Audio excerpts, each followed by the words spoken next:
for choosing AMC Theaters, where we make movie moments AMC amazing. Your safety is important to us, so remember, keep an eye on your valuables. Be sure to report any suspicious behavior. And please take a moment to find the exit closest to you. In case of emergency, walk out of the building and move far away.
At the movies, the feature is on the big screen. So please remember, don't text, don't post, don't talk, Do you want some don't ruin the movie. Thank you.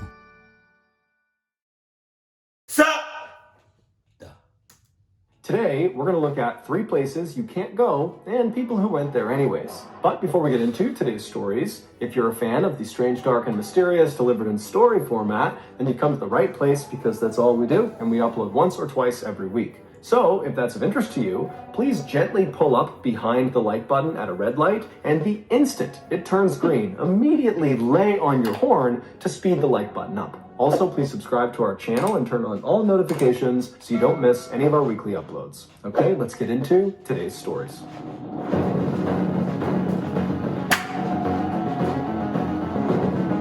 Dice roll. Dice roll. At 7:20 p.m. on Friday, January 12, 2007, 19-year-old college freshman Wade Steffi walked into Ford Dining Hall, which is one of 5 dining halls on Purdue University's campus. Purdue is a prestigious American university located in Indiana that is known for its excellent athletics and academics. Wade, who was an aviation technology student and was at Purdue on a full academic scholarship, grabbed some food and then sat down at a table with some friends. This was the first Friday of the 2007 spring semester, and so Wade and his friends at the table and the hundreds of other students that were sitting all around them were buzzing with excitement about what they were up to that night and what they were up to that weekend. And so Wade and his friends, they sat there chatting about their plans for about an hour, and then at around 8:20 p.m., Wade realized he needed to leave, and so he stood up, he said goodbye to his friends, he carried his tray to the trash can, and then he made his way out of the doors he came in on. And so once he was outside of the dining hall, he immediately turned right and walked the very short distance to the building that was right next to Ford Dining Hall. And so that building was called Owen Hall, and it was a dormitory. Now, this was not Wade's dormitory. He actually lived in a different dorm called Cary Quad West, which was located on the other side of Ford Dining Hall. And so Wade goes inside of Owen Hall because he has some friends in there, and he makes his way to their room, and when he goes inside, he sees they're all kind of sitting around chatting and drinking some alcoholic drinks. And so Wade sits down and he has a couple of drinks and he just hangs out with his friends for about an hour. And so around 9:30 p.m., Wade and the other people he was with in this room, they left Owen Hall and they walked the half mile away from campus to the west to this huge party at a fraternity. And so Wade would stay at this fraternity for several hours until about midnight. Well, he got a lot going on. I just want to let you know that. At which point he pulled one of his friends aside and he told them that he just remembered he had left his jacket inside of Owen Hall, and so he wanted to go back and retrieve it. The dorms on Purdue's campus all lock at night, and so the only way you can get inside is if you live there and so you have a key, or if you know someone who lives there who will open the door for you. And so during his walk back to Owen Hall, Wade would make 6 phone calls in an attempt to get someone in Owen Hall to open the door for him. But 4 of his phone calls would just be the wrong number. And so the people that were picking up and he was asking to open the door, they didn't know what he was talking about, and so they hung up. But he did call 2 people that did live inside of Owen Hall. However, they didn't answer their phones. And so around 12:30 a.m., Wade arrived at Owen Hall. He put his phone back in his pocket, and he just walked up to the doors, which were locked, and he just started knocking. And eventually, a resident of Owen Hall, who didn't know Wade, and Wade didn't know them, they heard the knocking, and they came out to the door to see what was going on, and they looked through the glass, and they saw Wade, and apparently they decided that Wade looked too intoxicated to let into the building, and so they refused him entry. And so Wade apparently stood there. He kept knocking for a little bit, but he eventually just kind of gave up. He turned around and he walked away. Fast forward a few days to Tuesday, January 16th, and Wade's roommate, who had actually been gone all the past weekend, he returned, and the first thing he noticed when he got back to his dorm was that Wade was not in the dorm. And so he called and texted Wade, but he didn't get a response. And so the roommate went out around the floor that they lived on to ask people if they had seen Wade, and no one had seen him since the previous Friday. And so starting to get pretty concerned, the roommate called Wade's family to see if maybe they knew what was going on with him, but his family had no idea. And so by the end of that day, the police had been contacted about Wade potentially being missing, and they in turn contacted Wade's cell phone provider, and they were able to determine that Wade's cell phone was still showing up somewhere on Purdue's campus, although they couldn't figure out exactly where. So that evening, a massive campus-wide search was launched with hundreds of police officers and volunteers. Even the school's equestrian club came out with their horses to search the nearby woods. But despite this huge... Wow, that escalated quickly as hell. I would think Wade just went, back. Wasn't he at a party? A frat or whatever? I would have thought he would have just went back there, but apparently he didn't. Then again, he was kind of on the search effort that would go on for several weeks. The only thing they would find of Wade's was one of his shoes. It was found on January 20th, so just 4 days into the search, and it was located right outside of an exterior door that led into a maintenance room inside of Owen Hall. But when they searched this maintenance room, Wade wasn't in there. Finally, after nearly a month of searching, when they still had not found Wade, the official search was called off. On March 19th, roughly 2 months after Wade had been reported missing, a maintenance worker was downstairs in the laundry room of Owen Hall when they heard a strange popping sound. God. Oh my God, these sound effects, Jesus. The worker thought it was actually coming from one of the washers or dryers that was on, and maybe there's a loose coin or some piece of... You're lying. You're lying. You're lying. You're lying. You're lying. You're lying. You're lying. You're lying. You're lying. You know what's crazy? This video is going to go up today. So last night I was watching Bones, I think. It's like Criminal Minds with my with baby girl, and it's like these cops, these FBI agents do investigations on like the weirdest things. And it was a laundry room, but in a hotel, and a body or the skeleton of the body was in the washing machine. If he's in the washing machine, bruh. If he's in the washing machine, y'all owe me $5. metal that was inside of the washer or dryer that's getting banged around inside, and that's making the sound. And so this worker began walking around the laundry room, kind of listening in to each of the washers and dryers that were on to see if they were making this sound. And so as he's doing this, he hears the popping sound again, but it's clearly not coming from any of the washers and dryers. Okay. In fact, it's not even coming from inside the laundry room. It's coming from somewhere out in the hall. Curious, he leaves the laundry room and he goes out into the hall, and as soon as he's standing in the hall, he hears the popping sound again. And this time, it was obvious that it was coming from behind the closed door that was directly opposite the laundry room. So the worker pulled out his big set of keys, he opened the door that was directly in front of him, and he stepped inside. Moments later, he would make a big discovery. Based on that discovery and the investigation that would follow it, this is a reconstruction of what happened to Wade Steffi. In the early morning hours of January 13th, right after Wade had been denied entry into Owen Hall because the student who was in there who didn't know him thought he was too intoxicated, right after that happened, Wade left the front doors and made his way around to the left side of the building to look for another way inside. And when he got to the left side of the building, he found another door. Now, even though this door did not have a sign on it that said "keep out," it was fairly obvious that this door was not designed for students to use. There was a metal railing that lined the outside of this door, clearly to prevent pedestrians from getting to the door, and the door itself was actually not built at ground level.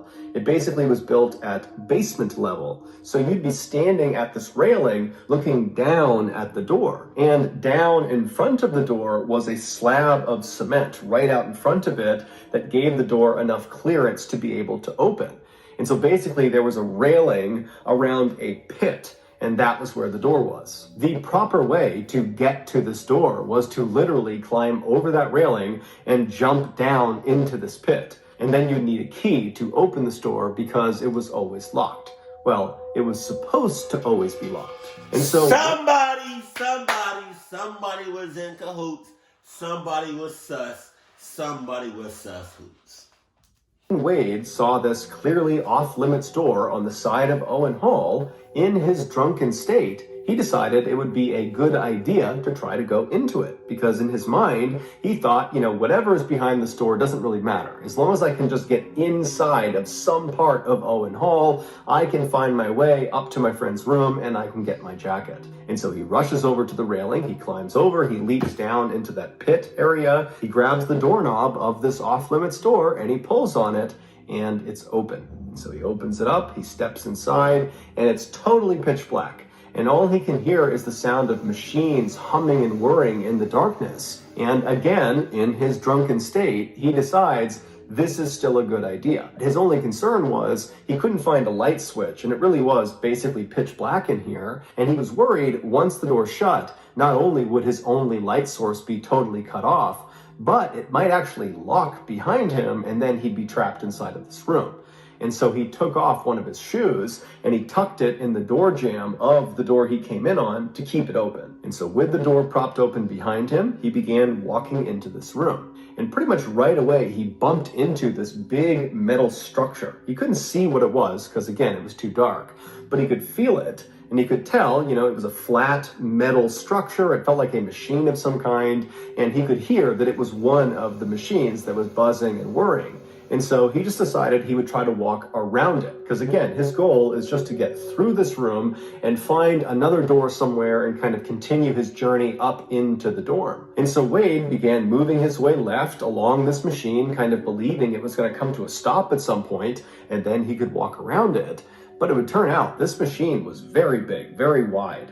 And so by the time he actually got to the left edge of this machine, he was practically right up against the wall of the room he was in. And when he got there, he realized the space between the side of the machine and the wall of the room was big enough that if he turned sideways, he could basically squeeze his way past it. Now, he had no idea how far into the room this... But what is that noise? Is his bones breaking? Is like a rat or an animal chewing on him? I feel like his bones are breaking. Yeah, strange machine went, but in his drunken state, he decided it was a good idea. And so he turns sideways, so his back is to the wall of the room, and his chest is going to be facing the machine, and he begins pushing himself into that narrow space. And so as he's making his way, his hands are up, kind of protecting his face and neck, and at some point, he kind of begins to trip. Now, he didn't actually fall, because he's basically wedged into this tight space. But for a second, he reflexively grabbed with his hands onto this machine right in front of him, and just by chance, his left ring finger slipped into a very narrow hole that was about 2 inches deep. The room that Wade was inside of was called an electrical vault, and it contained 6 large transformers, one of which Wade's finger had just stuck inside of. The job of these 6 transformers is to take the high voltage they receive from the main power grid and then transform it, hence the name, into lower usable voltage that gets dispersed into Owen Hall for residents and teachers. Even though the outside of these transformers had mostly been covered with protective materials that mitigated the electrocution risk, there were still several parts of these machines that there was just nothing you could do. They just presented a really high electrocution risk. And one of those sections you needed to be extra careful with was that 2-inch hole that Wade's finger slipped inside of. At the back of that hole was an exposed electrical... Oh, God! Damn! Conductor. And the second the tip of his finger touched that conductor, between 2,000 and 4,000 volts of electricity were pumped into his body. For reference, when people get executed via the electric chair, they are electrocuted with 2,000 volts of electricity. Wade likely died instantly. But because of the fact that he was kind of wedged between the transformer and the wall, after he died, he didn't just slump onto the ground. Instead, he remained in a semi-upright position with his finger still stuck inside of that hole. And so for the next 2 months, his body just continued to be electrocuted every second. Finally, sometime in March, as a result of Wade's body fluids draining out of him, the electrical current that was being pumped into him altered its course and began snapping outside of his skin into the ground. And so the sound of the electrical current actually striking the ground was that popping sound that the maintenance worker heard. The door that the maintenance worker opened in order to investigate the sound was the only other door that led into the electrical vault, the other being the exterior door that Wade had gone in on. Initially, when the worker opened that door and looked inside of the vault, he actually didn't see Wade, but he smelled something funny, and that was what led him to walk into the room and make his way around, and that's when he spotted Wade's body. Earlier, on January 20th, when they found Wade's shoe,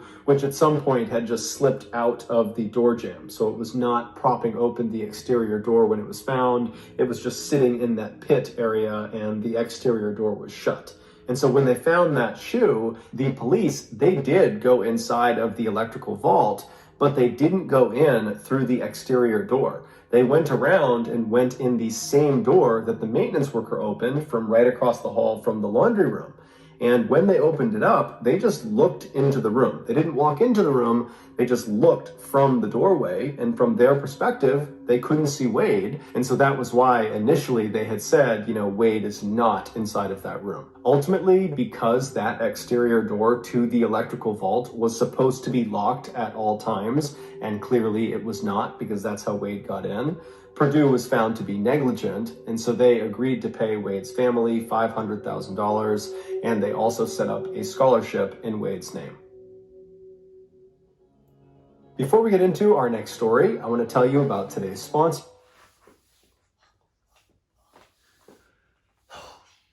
To be or not to be is the question. Anyways, man, his body was being electrocuted every second for 2 months. I bet you he looked like a completely different. He probably didn't even look like a person, to be honest. I don't know what he looked like, but I bet you he did not look like himself. BetterHelp. When I first sought out therapy to try to deal with some of my mental health issues, I remember feeling really nervous about that first interaction with the therapist. The idea of sitting in this room and pouring my heart out to this person I barely knew seemed really stressful and almost made me not want to go through with it. Now, I'm glad that I did go through with it because therapy has been an extremely important and positive thing in my life, but I wish there had just been an option to take a phone call with my therapist to kick off the relationship. Well, with BetterHelp, that is an option because BetterHelp is an online therapy platform that offers secure phone call sessions as well as video sessions, and they have a great chat feature that allows you to message your therapist at any time. So far, the people from our strange, dark, and mysterious community who have given BetterHelp a shot have been very pleased with it. Message your therapist at any time? No. I'll be damned! I'll be damned if I'm clapping cheeks, right, and I get a notification talking about something. Oh, man. I'm ready to risk it all. Well, shit, me too. These cheeks feel good as hell. What you talking about? Experience. BetterHelp is very easy to sign up for and use. You just fill out this questionnaire that helps assess your specific needs, and then within 48 hours, you're paired up with a therapist. Then you begin to schedule your sessions with or without video. If at any time you want to change your therapist, it is free and easy to do so. So if you're struggling right now with your mental health, but you've held off starting therapy because maybe you are intimidated about starting the process, then I would highly encourage you to make BetterHelp your starting point. And you get 10% off your first month if you go to betterhelp.com/MrBallen. Again, that's betterhelp.com/MrBallen. Okay, back to the stories. This gotta be bad.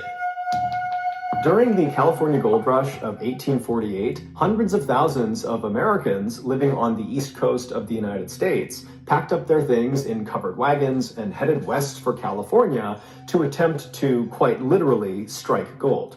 About a year after the rush started, so in the winter of 1849, a group of about 100 would-be gold prospectors were on their way across the continental United States to California when they got lost in this totally barren stretch of desert, roughly 500 miles from their destination, which was San Francisco. They would spend the next 2 months driving around this desert looking for a way out, but they wouldn't find it, and so finally they just stopped, set up camp, and waited to die. But as a last-ditch effort, they sent ahead 2 of their fittest men to try to go out and find help. And miraculously, those 2 men would find help, and it wasn't long before the lost pioneers were going up and over this mountain pass out of the desert out to safety.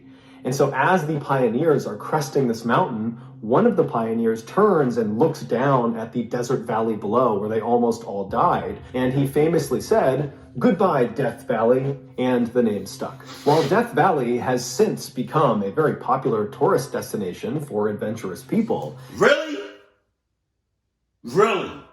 Death Valley National Park. For people to go and look at and check out. I'm sorry, but I don't want to go anywhere where it says death.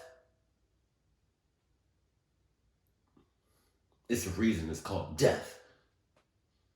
Come on. Death Valley? Come on, that's a setup. You set me up. It is still truly one of the harshest environments on the planet. In addition to just being a big open desert, which presents a whole host of problems to any mammal, Death Valley also becomes one of the hottest places on the planet every summer. The temperatures soar to 120 degrees Fahrenheit and sometimes get as high as 136 degrees Fahrenheit. It's the kind of place where if you don't respect it, it will kill you. In 2005, a 35-year-old man named Robert Darmer, who lived in Los Angeles, California, decided he wanted to take a trip into Death Valley. Specifically, he wanted to go to the hot springs located in the northwest corner of Death. I feel like hot spring, like the water in the hot springs, is hot as shit. Well, no fucking shit. Well, no shit, Gator. No shit, Gator. Jesus. Hot Springs, Death Valley, temperatures reaching as much as 130 degrees Fahrenheit, 36 degrees Fahrenheit. And you think the water is gonna be hot? You think it's gonna be hot? Yeah. I feel like it's scorching hot. Valley, and actually there's a nudist resort that is right around those hot springs. And so Robert wanted to go check that whole scene out. And so on July 26th of that year, Robert left Los Angeles in his Volkswagen van, and he drove north about 4 hours until he got to Bishop, California, which is a small town where some of his family lived. After spending the night with them, the next morning when Robert got up, he got back into his van and he drove south about 20 minutes to a town called Zurich, California, where he picked up Death Valley Road. This road covers the entirety of Death Valley, starting from its northern entrance, where Robert was, all the way south 140 miles to its southern entrance. And this road is actually basically a straight line. But off of this very straight road are literally hundreds of miles of unpaved roads that splinter off in all directions across the desert. And these roads bring people to other points of interest, like, for example, the nudist resort that Robert wanted to go to. So after Robert hopped onto the Death Valley Road at its northern entrance, he began driving south for about an hour, and then he began looking for the turnoff to the unpaved road that would take him the last 50 miles to the nudist resort. And so eventually, Robert believes he's found this turnoff, and so he gets onto this unpaved road and he starts driving for a while, and then all of a sudden his car just sinks down into the ground and it won't budge. Oh my God, that's scary. To have no control over your car is probably one of the scariest things as a driver. Jesus. Turned out Robert had made a mistake. He had not turned onto the correct unpaved road. Instead, he had picked a road that led right out onto this salt flat. And so to the naked eye, it would have looked like the ground in front of him was totally flat and hard packed, and you could easily walk on or drive on it. But in reality, the surface of the salt flat is very brittle. And underneath that brittle surface is this thick section of mud. And so before Robert could realize his mistake, he had broken through the surface layer of the salt flat and got stuck in that mud. After trying unsuccessfully to get his van back out again, Robert realized he was in a really bad situation. His cell phone had no reception, so he couldn't contact anyone, and he was too far away to attempt to walk to the nearest civilization to try to get help. But luckily, he had packed lots and lots of water that was in his van, and so he decided the only thing he could do was just sit tight at his van, ration out his water, and wait for someone on Death Valley Road to look out and see him and come to his rescue.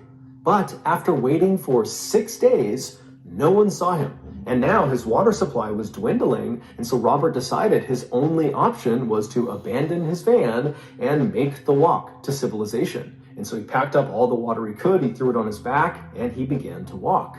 And just like the lost pioneers of 1849, at the very last second, Robert was rescued. As he stumbled across the desert, his canteen empty, this group of teenage boys and a few adults who were part of this group called the League of Venturers were out in Death Valley doing search and rescue training.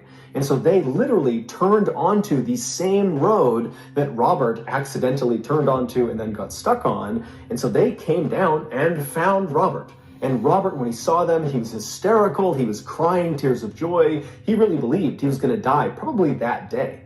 And so the League of Venturers, they take Robert into their van and they drive him 80 miles to the nearest ranger station. And as soon as Robert got out of the car, he dropped to his knees and he kissed the ground in appreciation. I mean, this guy really was that close to death. That evening, Robert would hitch a ride from the ranger station back to Bishop, California. And the next morning, Robert spoke with a local towing company, and they agreed to drive him out into Death Valley to locate his van and tow it back out again. But when they got out there and they found his van, the towing company saw that the van was not in good shape. It had 2 flat tires, and there were several other mechanical issues with it. And they told Robert, look, we can't tow it out until the repairs are made, and we can't make those repairs right now. And so they left the van where it was and they drove Robert back to Bishop. And then when they got there, Robert, who was quite handy with his van, decided he would just make the repairs himself. And so he went around town, he gathered up all the supplies he would need. And then that evening, he got a local young couple to give him a ride back into Death Valley. Robert had told his family right before he left that his plan was to go and fix his van, and then that night come back to Bishop, and then the next day he would contact... What? I'm confused. But isn't his... what? Hold on, go back. And so he gets onto this unpaved road and he starts driving for a while, and then all of a sudden his car just sinks down into the ground and it won't budge. Okay, right? Just sinks down. But how is he gonna fix his car, the tires or whatever, after it's already been sunk? You know, I don't know how much it sunk, but you know, it sunk. So I don't really... Back to the towing company again, and they could come out and they could get his van out. But that night, Robert did not come back to Bishop, and the next morning, when his family still had not heard from him or seen him, they contacted authorities. It would take a few days, but the authorities would eventually figure out what happened to Robert. The young couple that gave Robert a ride back into Death Valley, they dropped him off at this intersection right off of Death Valley Road. Don't tell me he sunk. He sunk, you know, his actual body, he sunk in the same, like, I feel like that'd be a horrible way to go.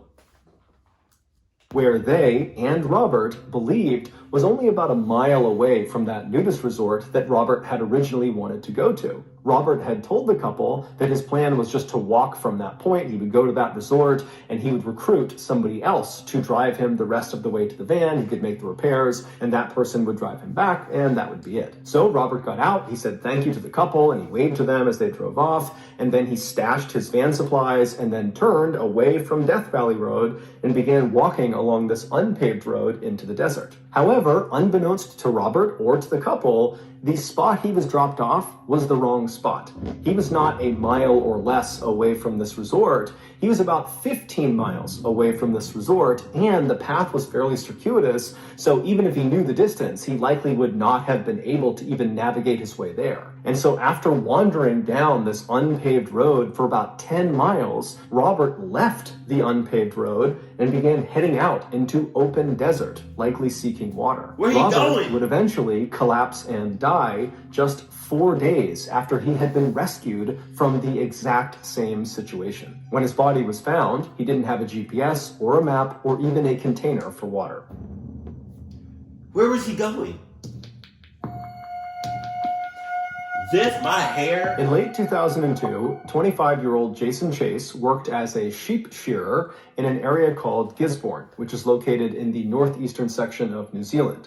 When Jason wasn't working, he was often on his bike, cycling up and down the coast, preparing for his next road race. In early December of that year, Jason contacted his family, who lived in a small town called Dannevirke, which is located about 200 miles southwest of Gisborne, and he told them that he wanted to come visit them for Christmas. However, he didn't know exactly when he would actually arrive at their house, because his training and work schedule were fairly hectic, but he told them, don't worry, I will be there at least on Christmas Day, December 25th, or a couple of days earlier. His family was thrilled, and they said, no problem, we can't wait to see you whenever that is. And so by the time mid-December rolled around, and Jason still had not arrived at his family's home in Dannevirke,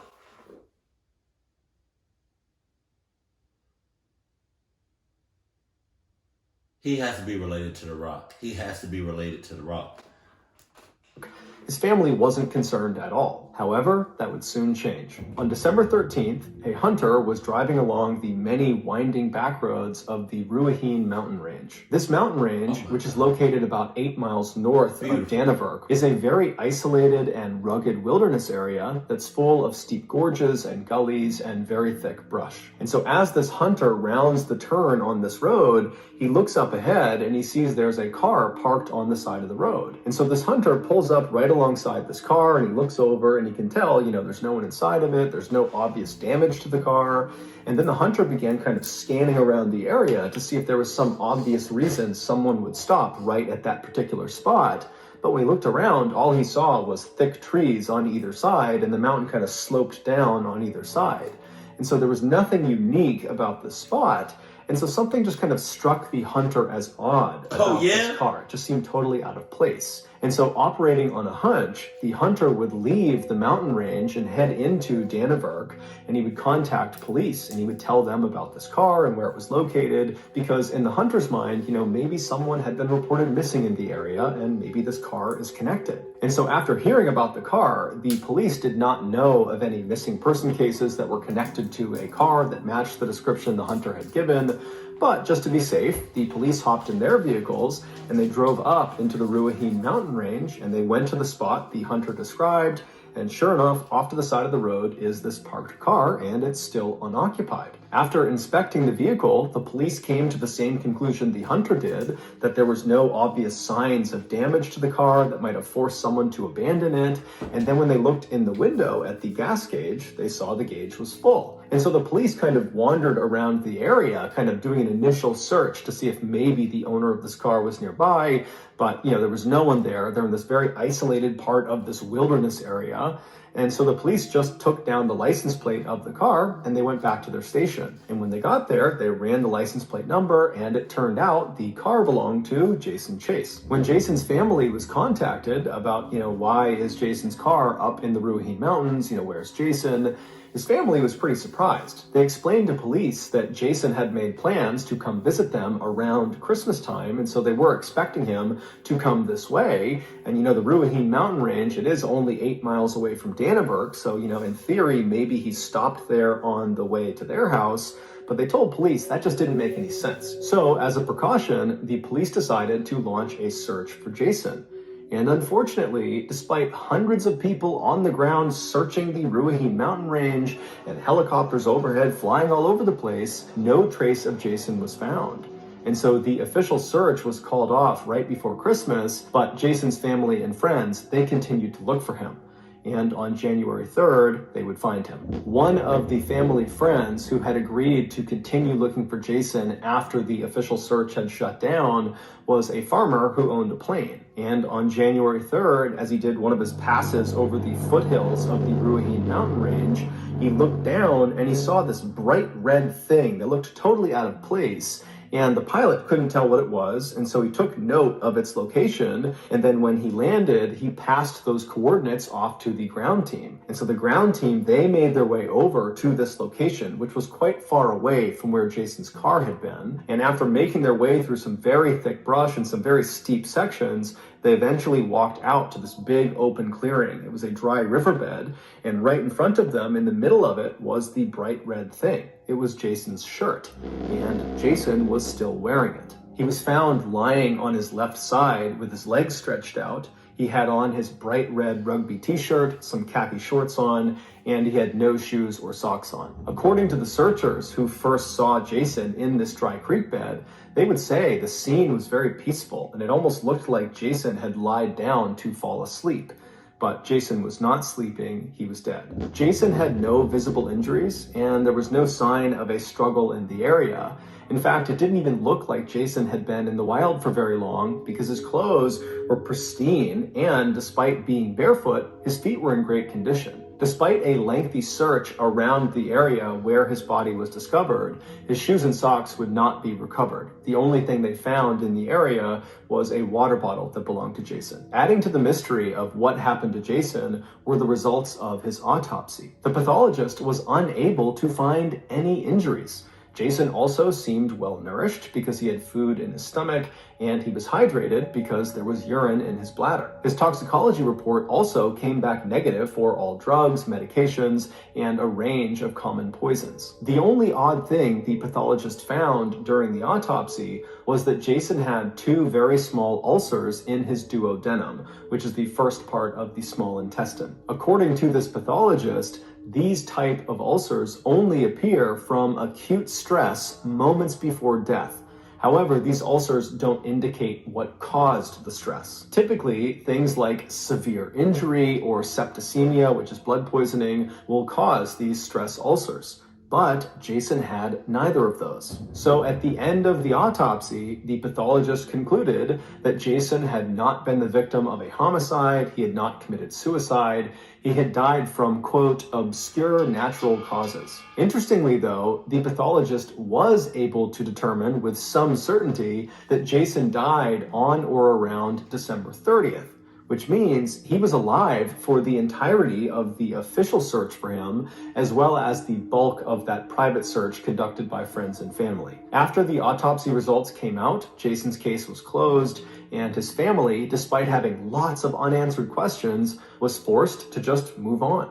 15 years later, the same pathologist that had conducted Jason's autopsy was talking to a colleague about Jason's case. And as he was describing where Jason was found, the colleague suddenly stopped the pathologist and said, "Wait a minute, I think I know what happened to him." And it would turn out he did. The following is a reconstruction of what happened to Jason Chase. On December 13th, 2002, Jason left his home in Gisborne and began heading south towards Dannevirke, where his family lived.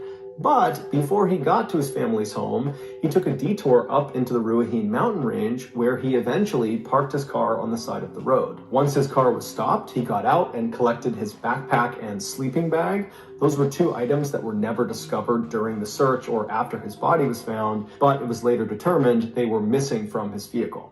And so after he has his pack and his sleeping bag, he also grabs a water bottle, and then he leaves the main road and begins walking into the woods, making his way down the mountain. He eventually would find a spot on the side of the mountain that he liked, and so he set up a campsite. What happens next is very confusing because we don't actually know why Jason actually went camping in the first place or when he intended to leave.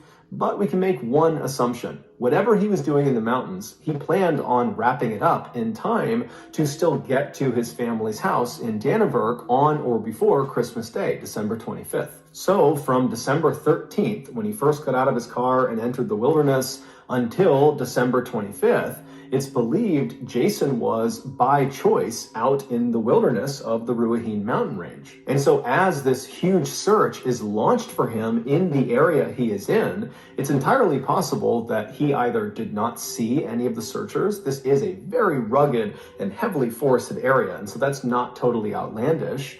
Or two, even if he did see the searchers, he may not have recognized that they were looking for him, because remember, during that time frame, he didn't think he was in danger. He was out in the wilderness camping by choice. But sometime around December 25th, or maybe a couple of days before, when he needed to leave and go back to Dannevirke to see his family, after packing up his stuff, for whatever reason, he could not get back up to the road where his car was. Either there was some sort of physical boundary, or maybe he got lost. But either way, instead of going back up the mountain, we know Jason actually turned and began going down the mountain, away from the road and away from his car. It's believed Jason actually just decided he would hike his way out of the mountains. He was in great shape, very healthy guy, and he probably figured he could just hike the 8 miles to Dannevirke, and then he could have someone drive him back up and retrieve his car at a later date. But on or around December 30th, Jason was still out in the mountains. And at this point, he had abandoned his backpack and his sleeping bag and had most likely removed his shoes and socks for reasons we don't know. But he had managed to get much closer to Dannevirke. He just had to navigate a few more steep sections and then he'd be home free. And so on or around December 30th, Jason began slowly making his way down the mountainside until he reached a decision point. He found himself standing at the top of 2 very steep gullies that both would bring him down to a dry stretch of riverbed, and so either option worked. It just became a matter of which one is safer. And so after making his assessment about which gully he should take, he made his choice and he made his way down and he reached the dry riverbed. And it was at this point that Jason would have begun to feel a pain in his stomach. And that pain would have gotten worse and worse and worse to the point where Jason likely sat down on this dry riverbed, kind of waiting for the pain to subside, but it wouldn't. It would only intensify. And so as he's sitting there kind of wondering what's going on, his vision would begin to blur, and then he would start to struggle breathing. And before he could deal with all of these strange symptoms that were coming on really suddenly, he lost the ability to move his body and he slumped over onto his left side, and there he would lay until he died. It would turn out the gully that Jason had chosen to go down when he was standing at the top and he had those two choices, the one he chose, that one contained a plant called Urtica ferox. This plant, which is endemic to New Zealand, grows leaves that are covered in little rigid stinging hairs that contain a toxin called trifidin. And trifidin, in high enough doses, not only causes stomach pain and blurred vision and trouble breathing, but it also causes total body paralysis and even death. Jason, who according to friends would have known about the dangers this plant posed, likely just didn't see the cluster of plants when he was assessing which gully to go down. And so it wasn't until he was partway down the gully and was in these plants that he realized his... You see? That's why I don't be really clucking with stuff like that. That's why I don't really be clucking with nature like that. You know what I mean? Like some of the plants, some of the trees, you know, some of the nature just itself, some of it is cool, but others is not. And I'm not the one.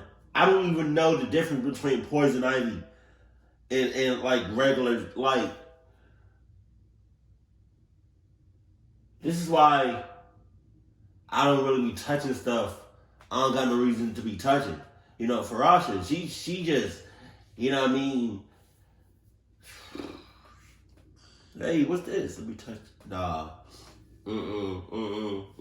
Just cause the forest, the woods could be looking pretty and all that, it can be dangerous at the same time. I'm not, nah. You know, even when I see a tree, you know, and the tree like looks clean and it looks nice to touch and pretty,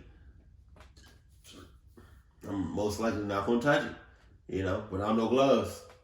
Nah.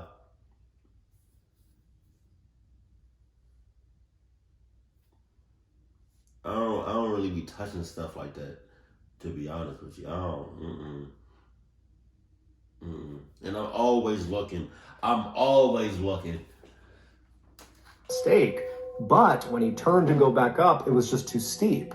And so he was forced to trudge through these toxic plants. And because he was wearing shorts, his lower legs were exposed and they were stung repeatedly. And so he was dealt a lethal dose. The reason the pathologist was not able to identify this as Jason's cause of death is because the stingers on those plants, they don't leave any marks on the human body. And its poison, trifidin, is so rare that when they sent out that toxicology report, they didn't include it. They did not test for trifidin. And so it wasn't until 15 years later when the pathologist's colleague heard that Jason had been found in the Ruahine Mountains that the colleague said, wait a minute, have you checked for trifidin? Because he knew the Ruahine Mountains were home to clusters of that toxic plant. And so sure enough, they went back to where Jason's body had been found, and lining the gully that he had come down were dozens and dozens of those plants. So that's going to do it. If you got something out of this episode and you haven't done this already, please pull up behind the like button at a red light, and the instant the light turns green, immediately lay on your horn to speed the like button up. Also, please subscribe to our channel and turn on all notifications so you don't miss any of our weekly 1 or 2 video uploads. We now have a podcast called the MrBallen Podcast, which uploads brand new, never before heard podcast exclusive stories on Monday mornings. And then on Thursday mornings, we upload the remastered audio of our most popular YouTube videos. Again, it's just called the MrBallen Podcast. You can Google it, or you can go on Spotify, Apple Podcasts, Amazon, Google, anywhere you find your podcasts, you can find it. If you want to get in touch with me, please follow me on any major social media platform and then send me a direct message. My username on every platform is just @MrBallen, and I really do read the majority of my DMs. We have 2 additional YouTube channels. One is called MrBallen Shorts, where we upload random short videos and lost episodes, and the other YouTube channel is called MrBallen en Español, and it's a Spanish language channel. We also have a Facebook page called MrBallen that puts out near daily content. We also have a Snapchat channel called MrBallen that puts out content on Sundays. We have some really cool merchandise, so head on over to shopmrballen.com to have a look. And if you have a story suggestion, please submit it to our subreddit just called MrBallen. It's linked in the description below. So whether I see you on Instagram, Twitter, TikTok, Reddit, YouTube, Facebook, other YouTube channels, the podcast, wherever, just know that I really appreciate your support. And until next time, that's going to do it. See ya. If I'm ever like in the woods, right? The best for me, I'm gonna either have some knee-high socks on or some jeans, or some long sleeves, or one of them like compression, like spandex shirts with the long sleeves, or some gloves. Cause the chances of you going out there in the woods and catching something is pretty high. I don't give a cluck. What you talking about? Yo, in that first story, oh my God. He's been electrocuted every second for 2 months straight. Oh my God, my condolences, man. Jesus. In Death Valley,